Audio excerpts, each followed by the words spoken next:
श्रीमद् भागवत महापुराण चतुर्थ स्कंद अध्याय 28 पुरंजन को स्त्री योनि की प्राप्ति और अविज्ञात के उपदेश से उसका मुक्त होना।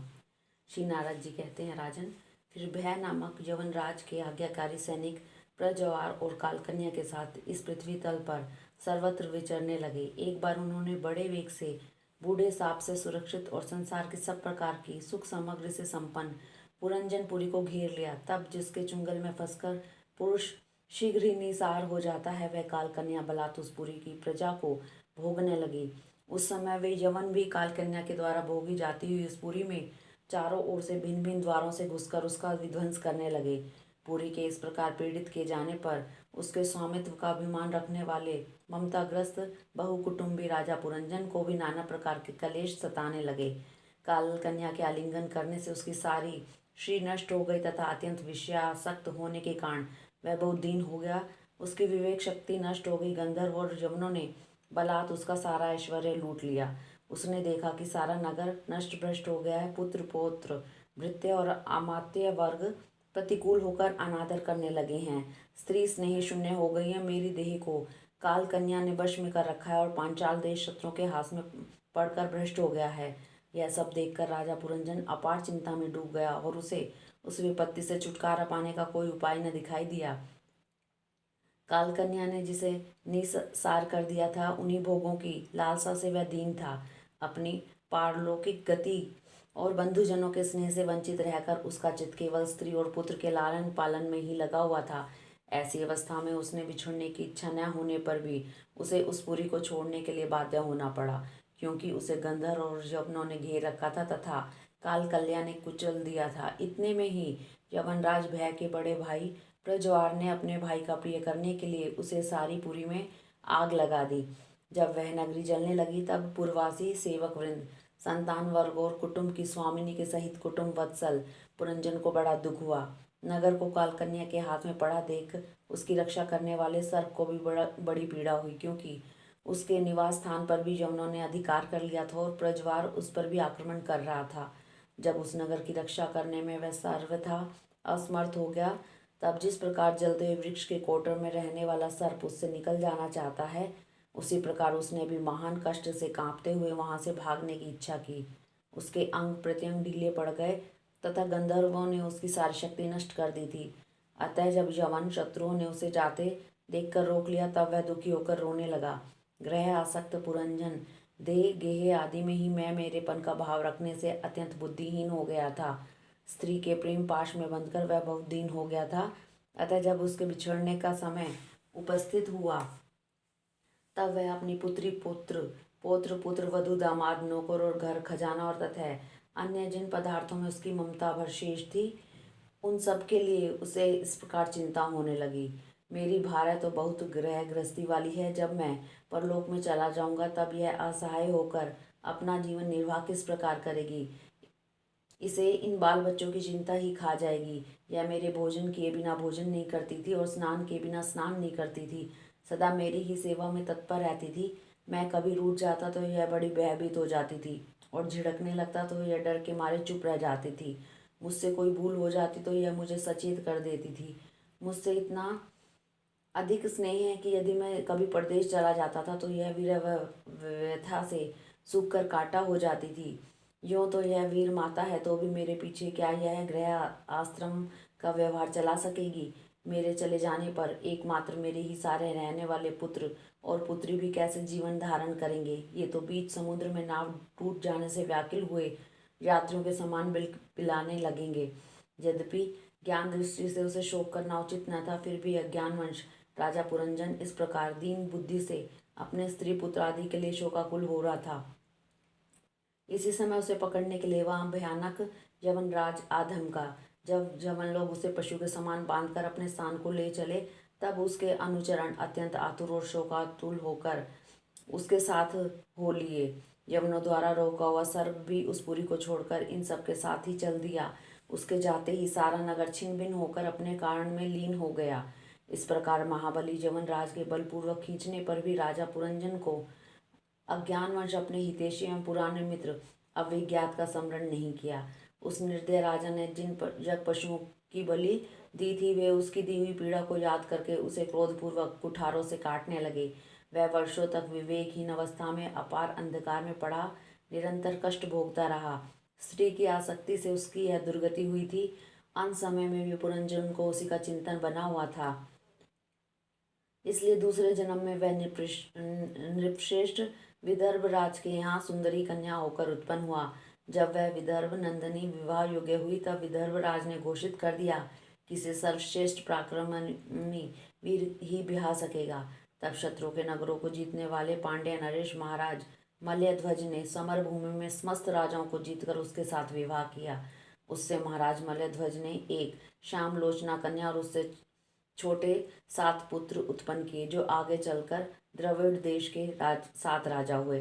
राजन, फिर उनमें से प्रत्येक पुत्र के बहुत बहुत पुत्र उत्पन्न हुए, जिनके वंशधर इस पृथ्वी को मनवंतर के अंत तक तथा उसके बाद भी भोगेंगे। राजा मल्यध्वज की पहली पुत्री बड़ी व्रतशीला थी। उसके साथ अगस्त्य ऋषि का विवाह हुआ। उससे उनमें दृढ़च्युत नाम का पुत्र हुआ और दृढ़च्युत के इदम्बहा हुआ। अंत में राजऋषि मल्यध्वज पृथ्वी को पुत्रों में बांटकर भगवान श्री कृष्ण की आराधना करने की इच्छा से मल्य पर्वत पर चले गए। उस समय चंद्रिका जिस प्रकार चंद्रदेव का अनुसरण करती थी, उसी प्रकार मदलोचना वैदर्भी ने अपने घर, पुत्र और समस्त भोगों को तिलांजलि दे पांड्य नरेश का अनुगमन किया। वहाँ चंद्रवसा, ताम्रपर्णी और बटोदर का नाम की 3 नदियां हैं। उनके पवित्र जल में स्नान करके वे प्रतिदिन अपने शरीर और अंतःकरण को निर्मल करते थे। वहां रहकर उन्होंने कंद, बीज, मूल, फल, पुष्प, पत्ते, तृण और जल से ही निर्वाह करते हुए बड़ा कठोर तप किया। इससे धीरे धीरे उनका शरीर बहुत सूख गया। महाराज मल्यध्वज ने सर्वत्र समदृष्टि रखकर शीत, उष्ण, वर्षा, वायु, भूख, प्यास, प्रिय, अप्रिय, सुख, दुख आदि सभी द्वंद्वों को जीत लिया। तप और उपासना से वासनाओं को निर्मूल कर तथा यम नियम आदि के द्वारा इंद्रिय, प्राण और मन को वश में करके वे आत्मा में ब्रह्म भावना करने लगे। इस प्रकार 100 दिव्य वर्षों तक स्थानों के स्थान निश्चल भाव से एक ही स्थान पर बैठे रहे। भगवान वासुदेव में दृढ़ प्रेम हो जाने के कारण इतने समय तक उन्हें शरीर आदि का भी भान न हुआ। राजन, गुरु स्वरूप साक्षात श्री हरि के उपदेश किए हुए तथा अपने अंतःकरण में सब और स्फुरित होने वाले विशुद्ध विज्ञान दीपक से उन्होंने कहा कि अंतःकरण की वृत्ति का प्रकाशक आत्मा स्वपन अवस्था की भांति देह आदि समस्त उपाधियों में व्याप्त तथा उनसे पृथक भी है। ऐसा अनुभव करके वे सब ओर से उदासीन हो गए। फिर अपनी आत्मा को पर ब्रह्म में और पर ब्रह्म को आत्मा में अभिन्न रूप से देखा और अंत में इस अभेद चिंतन को त्याग कर सर्वदा शांत हो गए। राजन, इस समय पति परायणा वैदर्भी सब प्रकार के भोगों को त्याग कर अपने परम धर्मज्ञ पति मल्यध्वज की सेवा बड़े प्रेम से करती थी। वह चीर वस्त्र धारण किए रहती। व्रत उपास आदि के कारण उसका शरीर अत्यंत कृश हो गया था और सिर के बाल आपस में उलझ जाने के कारण उसमें लटे पड़ गई थी। उस समय अपने पतिदेव के पास वह अंगार भाव को प्राप्त धूम्र रहित अग्नि के समीप अग्नि की शांत शिखा के समान सुशोभित हो रही थी। उसके पति परलोकवासी हो चुके थे, परंतु पूर्ववत स्थिर आसन से विराजमान थे। इस रहस्य को न जानने के कारण वह उनके पास जाकर उनकी पूर्ववत सेवा करने लगी।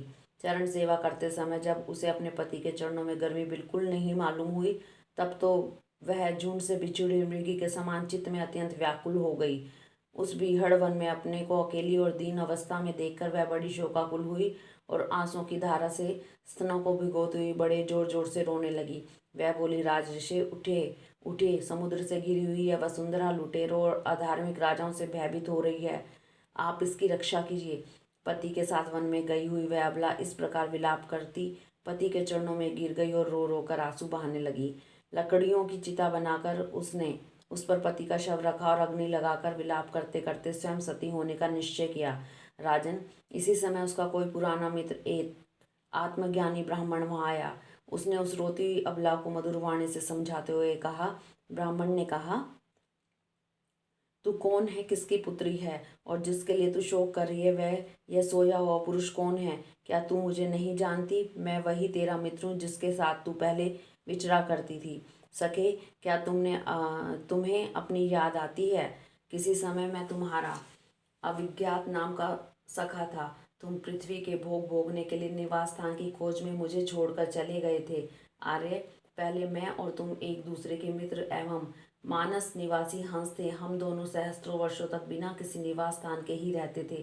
किंतु मित्र, तुम विषय भोगों की इच्छा से मुझे छोड़कर यहाँ पृथ्वी पर चले आए। यहाँ घूमते घूमते तुमने एक स्त्री का रचा हुआ स्थान देखा। उसमें 5 बगीचे, 9 दरवाजे, 1 द्वारपाल, 3 परकोटे, 6 वेश्यकुल और 5 बाजार थे। वह 5 उपादान कारणों से बना हुआ था और उसकी स्वामिनी एक स्त्री थी। महाराज, इंद्रियों के 5 विषय उसके बगीचे थे, 9 इंद्रियां छिद्र द्वार थे, तेज, जल और अन्न 3 परकोटे थे, मन और 5 ज्ञानेन्द्रियां, 6 वेश्याकुल थे, क्रियाशील शक्ति रूप कर्मेंद्रियां ही बाजार थी, 5 भूत ही उसके कभी क्षीण न होने वाले उपादान कारण थे और बुद्धि शक्ति ही उसकी स्वामिनी थी। यह ऐसा नगर था जिसमें प्रवेश करने पर पुरुष ज्ञान शून्य हो जाता है, अपने स्वरूप को भूल जाता है। भाई, उस नगर में उसकी स्वामिनी के फंदे में पड़कर उसके साथ विहार करते करते तुम भी अपने स्वरूप को भूल गए और उसी के संगम से तुम्हारी यह दुर्दशा हुई है। देखो, तुम न तो विदर्भ राज की पुत्री ही हो और न ही यह वीर मल्यध्वज तुम्हारा पति ही। जिसने तुम्हें 9 द्वारों के नगर में बंद किया था, उस पुरंजनी के पति भी तुम नहीं हो।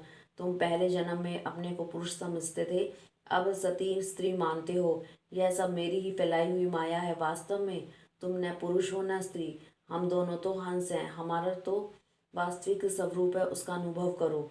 मित्र, जो मैं ईश्वर हूँ वही तुम जीव हो। तुम मुझ में भिन्न नहीं हो और तुम विचारपूर्वक देखो, मैं भी वही हूँ जो तुम हो। ज्ञानी पुरुष, हम दोनों में कभी थोड़ा सा भी अंतर नहीं देखते। जैसे एक पुरुष अपने शरीर की परछाई को शीशे में और किसी व्यक्ति के नेत्र में भिन्न भिन्न रूप से देखता है, वैसे ही एक ही आत्मा विद्या और अविद्या की उपाधि के भेद से अपने को ईश्वर और जीव के रूप में 2 प्रकार से देख रहा है। इस प्रकार जब हंस ईश्वर ने उसे सावधान किया, तब वह मानसरोवर हंस जीव अपने स्वरूप में स्थित हो गया और उसे अपने मित्र के बिछोह से भूला हुआ आत्मज्ञान फिर प्राप्त हो गया। प्राचीन बहिर, मैंने तुम्हें परोक्ष रूप से यह आत्मज्ञान का दिग्दर्शन कराया है, क्योंकि जगत कर्ता जगदीश्वर को परोक्ष वर्णन ही अधिक प्रिय है। हरिओम तत्सत।